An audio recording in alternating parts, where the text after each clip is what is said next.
Hey there. Welcome to the First Look, Sanctuary Edition again. And here's what I like about the Sanctuary Edition, is that I kind of watch it afterwards, like just a little bit, just to kind of see what it looks like. I come back here, and the sound completely changes. And then I go back up there, and it changes again. And I've wondered, for you, what is that like to hear the echo of the sanctuary and then for it to go away? But oh well. Welcome to First Look. This is Glasses Edition also. Why not? So, this week is interesting. It's interesting for a couple of reasons. One, first and foremost, because this is annual meeting week. And I like the kind of self-assessment of that. I know sometimes that it's kind of an excuse to take stock and to get an idea of where we're at and hear some reporting and just kind of do a check-in. Sometimes we make a little changes here and there, and we kind of get an assessment of, the financial situation or the mission of what we're doing, that kind of thing. But the thing that we do the most, or the thing that we do that I really always look forward to, is that we vote on officers, elders, deacons, positions, within the corporation, an audit committee, nominating committee, that kind of thing. I love the choosing. I love to hear and see those names on a piece of paper. And I like the whole process of that, because you know that with whoever says yes or says no, or whatever the case may be, whenever you collectively choose to ask someone to serve in a certain way, you're participating in possibility. And if someone says yes, then they will change the way that group runs.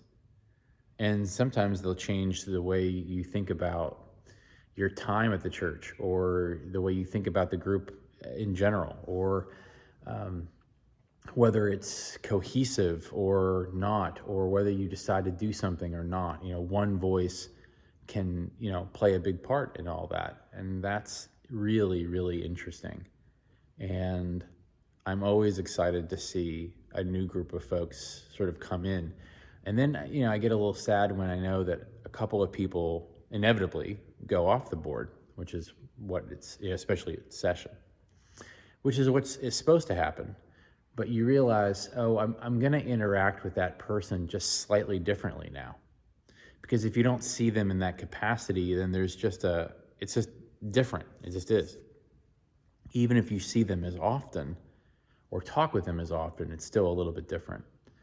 So that's an interesting piece of it, which is, I don't know, just all part of what church is. So that's the backdrop of the passage for this week. And it is not unintentional that I chose the text that I did for today. But, they're also the lectionary. And so the text that we're going to be looking at here in a little bit is from Deuteronomy 18. And I know all of you know Deuteronomy 18 by heart, and so I don't even know why I have to read it to you, but I guess I will anyway. And it's about the choosing of leaders. It's about the roles that we play. It's about what it means to be prophetic. And so we're kind of going to be looking at that from a couple of different angles. But I thought I just liked the way it kind of set up what we're doing here today. So this is Deuteronomy 18. And the other context that we'll be looking at this is in the through the lens of incarnation. Like, what does it mean to sit with and understand incarnation in that way? So that's something else I'm kind of playing around with over the last few weeks. So this is Deuteronomy 18. The passage, the first reading is going to be from 1 through 5, so I'll read that. And then the next section is 15 through 22. Yeah. So we go from priests and Levites and then into Moses. Okay. So here we go. Deuteronomy 18, starting in verse 1. The Levitical priests, the whole tribe of Levi, shall have no allotment or inheritance within Israel, which of course would be unique. They may eat the sacrifices that are the Lord's portion, but they shall have no inheritance among the other members of the community. The Lord is their inheritance, as he has promised them. This shall be the priest's duty from the people, from those offering a sacrifice, whether an ox or a sheep. They shall give to the priest the shoulder, the 2 jowls, and the stomach, the first fruits of your grain, your wine, your oil, as well as the first of the fleece of your sheep. You shall give him, for the Lord your God has chosen Levi out of all of your tribes to stand and minister in the name of the Lord, him and his sons for all time. So taking that and then pivoting. This is verse 15. The Lord your God will raise up for you a prophet like me from among your own people. You shall heed such a prophet. This is a new prophet like Moses is what this is foretelling. This is what you requested of the Lord your God at Horeb on the day of the assembly, when you said, if I hear the voice of the Lord my God any more or ever again see this great fire, I will die. Then the Lord replied to me, they are right in what they have said. I will raise up for them a prophet like you from among their own people. I will put my words in the mouth of the prophet, who shall speak to them everything that I command. Anyone who does not heed the words that the prophet shall speak in my name, I myself will hold accountable. But any prophet who speaks in the name of the other gods, or who presumes to speak in my name a word that I have not commanded the prophet to speak, that prophet shall die. You may say to yourself, how can we recognize a word that the Lord has not spoken? If a prophet speaks in the name of the Lord, but the thing does not take place or prove true, it is a word that the Lord has not spoken. The prophet has spoken it presumptuously. Do not be frightened by it. That's a lot. So you kind of have two ways of thinking about the roles that we play in leadership. And one of them is, well, you are this because you were born into it. That's just the role that you're supposed to play. This tribe of Levi, the Levites, is here to perform a particular role. And so the role is there, and so they live into the role. It's not because of something that they are specifically or individually. It's because of who they were made to be, because of where they were born and the people that they were born to. That in and of itself is the calling. Just existing is a calling, which is not a bad sermon all into itself. And then you move from there to a prophet. And the prophet is also called, but in a completely different way, and lives into that calling not through just existing, but through action, through word and deed, through a way of interacting with the world and through people that there's some evidence of. Well, if it didn't happen, then I guess that means that the person wasn't speaking for God. And, we can take this kind of take this kind of language, and we can take this idea and parse it out in a lot of different types of ways. That the roles that we play, are ordained by God, but then we can talk about authority, and we can talk about how things come to be, and we can talk about, projecting where we see God moving.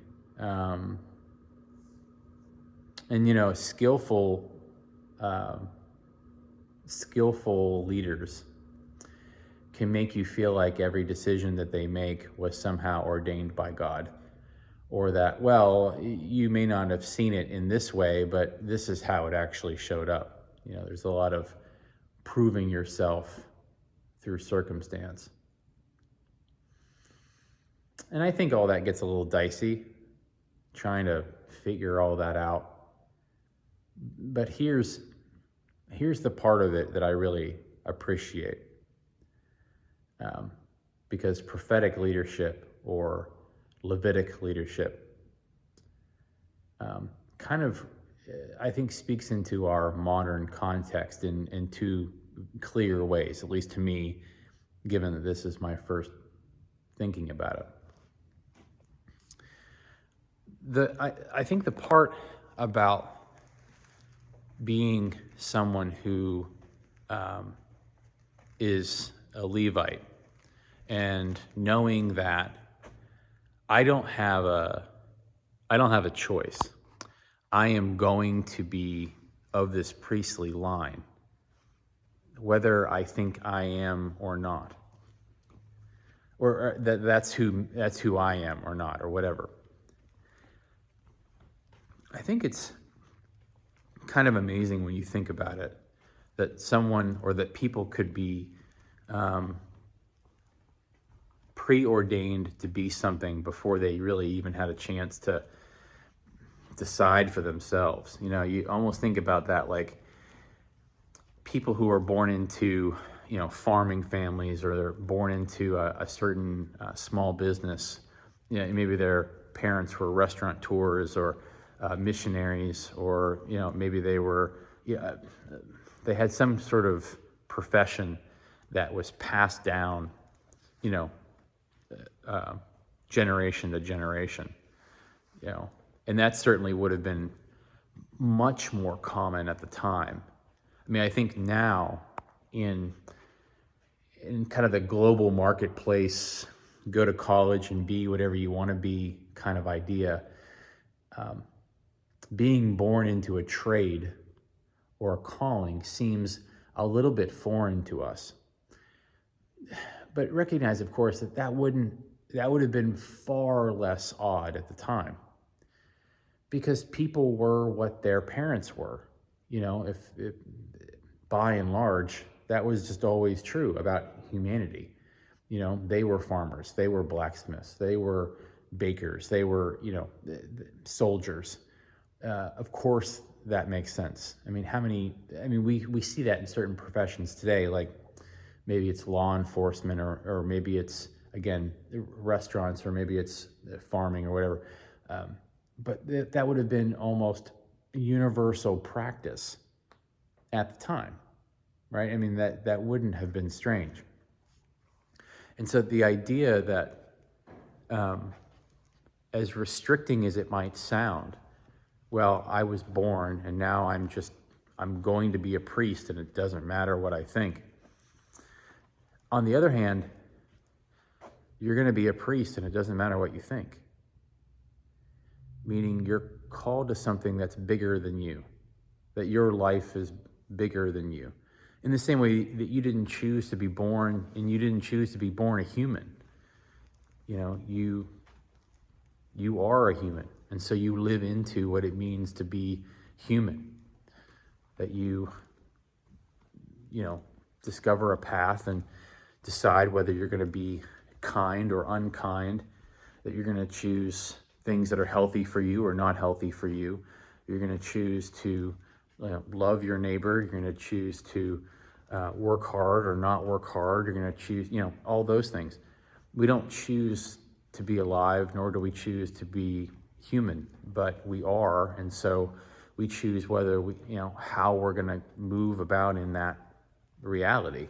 Well, being a Levite was something similar. And there's something, I think, a little bit to that when it comes to the way I think about faith or Christianity, is that once you have said yes to that, to simply being a person of faith, just like you admit that, yes, I'm a human being and I live in the world and I'm going to continue living in the world, then you've signed on to a certain way of living, that you're going to care for other people, that you're going to participate in society in some way, shape, or form, that you're going to exist in the world in a certain way with certain limitations, that you're going to use your gifts to help make the world a better place or not, right? Christianity or faith in general is kind of the same way, that just by saying yes to it, that you've already said, I do care about community. I do care about my own personal piety. I do care about mission. I do care about giving of my time and resources.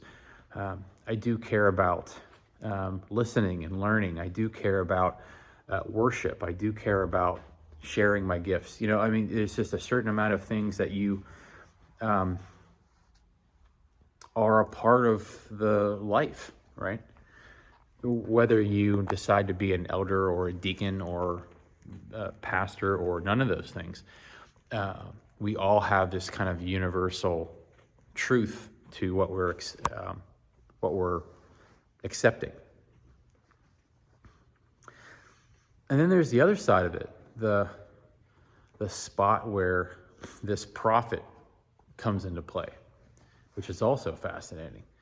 And it is talking about, that this prophet will hold this office and proclaim something about God that needs to be proclaimed, and that if it comes to pass, then you can see that person does indeed speak for God.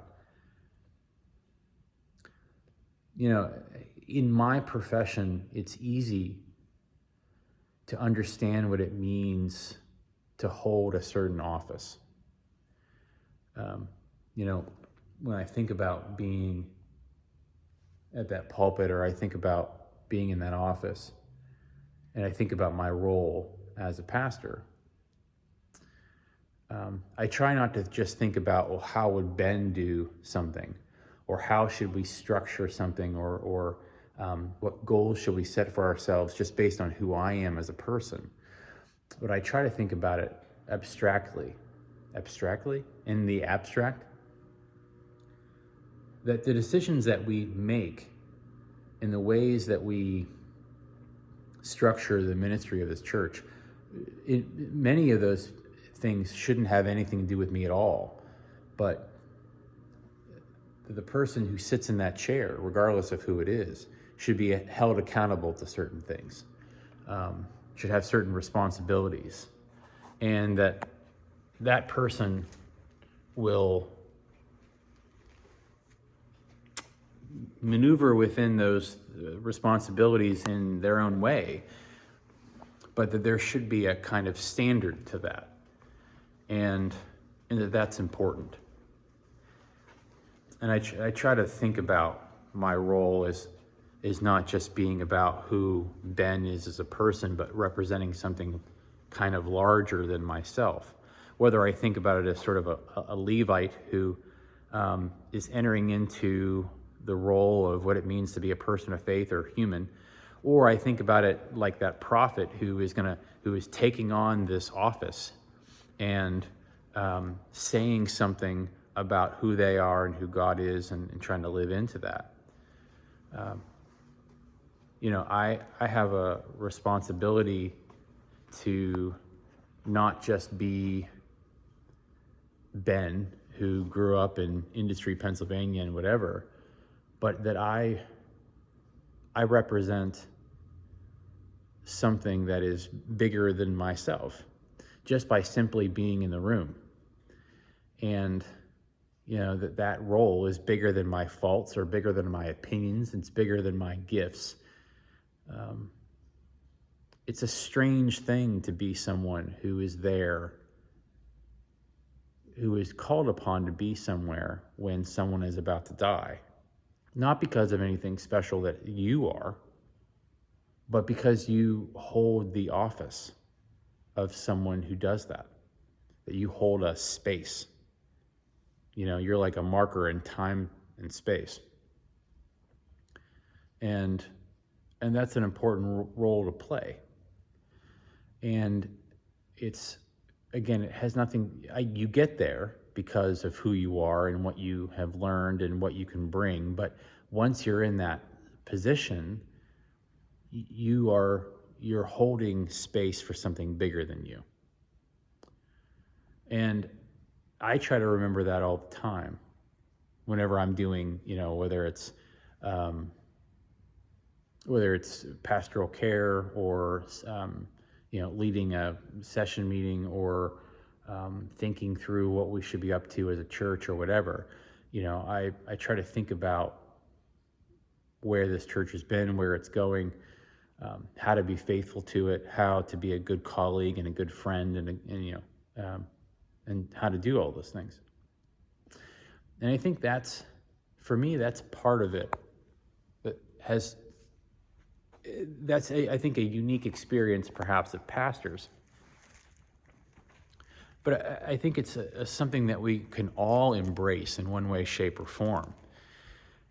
Because if you decide to be a part of a church, if you're a church-going person, then you aren't just, insert your name here. You're a churchgoer.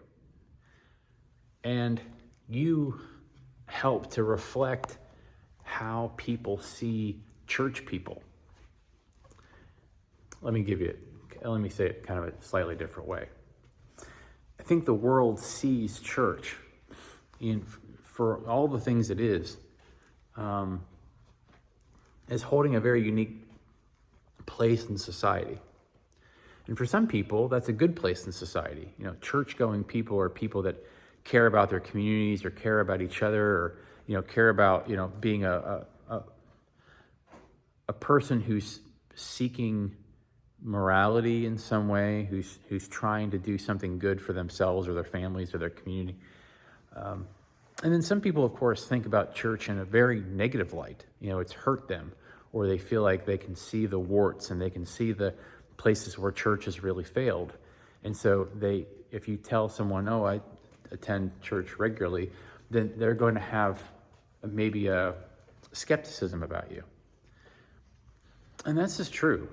That's not something that we can escape, because you hold a certain role now. And the only thing you can really do is either live into what people think about that role or defy it, right? So if I'm someone who thinks positively about church going, you can either prove me right or prove me wrong. Oh, well, not everyone who goes to church is a really good person. Or if I'm skeptical about church, and believe me, I've run into, enough people who are skeptical about church, and sometimes the person who's skeptical about church is the person I'm looking at in the mirror, is that you can help to shape how other people see the church, maybe through a different light. Oh, I thought all pastors or I thought all church people were like this, and they're not. And that gives me some sense of hope or belonging or something. I think the roles that we play, I think the roles that we're in, I think being in this setting, I think, is this unique responsibility of living into something that's bigger than you. And I find it fascinating because you're either going to show people that those roles are what they thought they were, or boy, they can be something completely different than I ever imagined. Well, that's a pretty unique and interesting and cool responsibility. And I think when we talk about being a part of a church or being a member of a church or being an officer in a church, I think if we can take the opportunity to take that role seriously, whether we think about it as just who we're supposed to be because we're Levites, or we think about it as this unique individual challenge of saying yes to something in this kind of prophet way, like the second half of the passage was talking about. However we see that, we have this opportunity to kind of define and redefine people's perceptions. And I kind of like that. That's a challenge. And a vocation, at least for me. So that's my first thoughts. That might sound a little random, but that's kind of where I'm headed. I'm hoping to make that personal. I'm hoping to make that real. I love being able to talk about a text that isn't, like I said, Deuteronomy 18, everyone knows that. I like to be able to make that something that really you can sink your teeth into. So we'll see if we can get that done here this week. Well, as always, thanks for roaming around the sanctuary with me, because again, it's just too cold to be outside. Thanks for being you. We hope that you can be around here this week with us. We've got Amos this week, so hope that you can join us for that. Well, until then, or until Sunday, hope you have a wonderful week, and I'll see you next time for another First Look. So take care.